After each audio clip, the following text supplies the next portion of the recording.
Bonsoir à tous, bienvenue à ce flash d'information. Le Comité national de télédétection et d'information géographique apporte sa contribution au développement des collectivités. Une rencontre vient d'être organisée avec l'UVICOSI, l'Union des villes et communes de Côte d'Ivoire. Le CNTIG veut impulser le développement local par les moyens de nouvelles technologies, de la géo-information.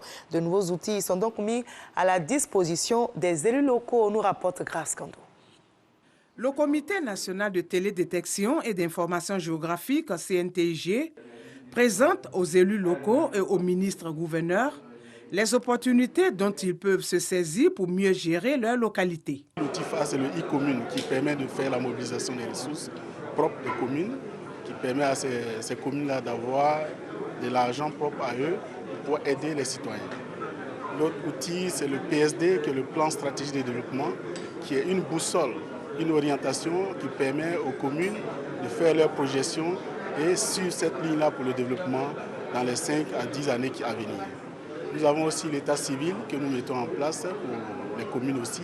25 communes sur les 201 utilisent déjà ces outils de développement et une trentaine réclament la mise à jour de leur base de données. Le CNTG vient nous évaluer les ressources mobilisables dans nos communes, nous aider à faire des recouvrements et puis surtout nous accompagner sur la connaissance même de notre administration au niveau des collectivités locales.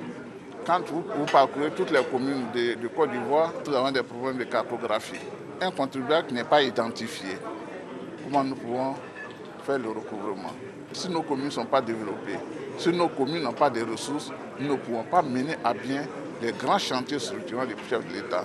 Donc pour cela, nous avons besoin de ces outils-là pour développer nos communes.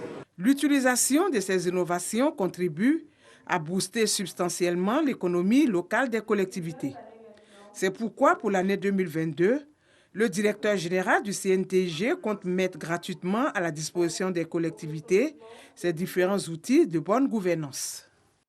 Voilà, la digitalisation des territoires est en marche. Le défi est aussi relevé dans le domaine éducatif. La signature électronique intègre la DECO.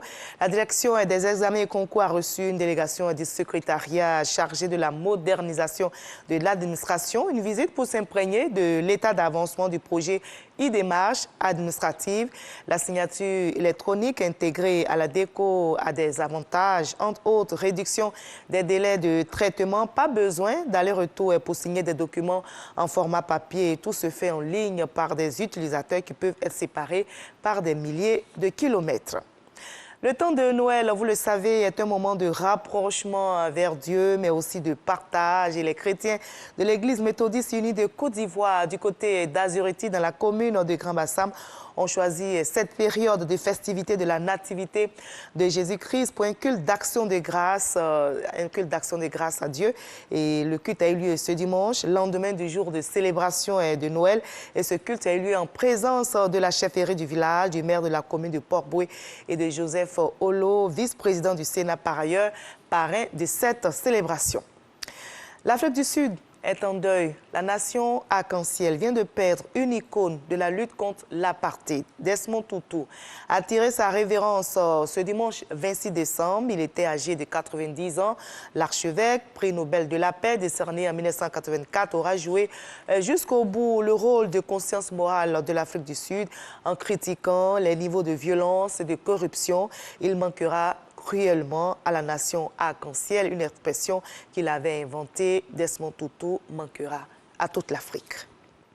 Au moins 6 personnes ont perdu la vie dans une explosion survenue hier samedi 25 décembre, jour de Noël, en pleine ville de Beni, dans l'est de la RDC. Un homme a déclenché une bombe près d'un hôtel où des gens fêtaient Noël. En état de siège depuis le mois de mai, la province du Nord Kivu continue ainsi de subir l'insécurité. C'est la 3e attaque à la bombe à Beni depuis juin.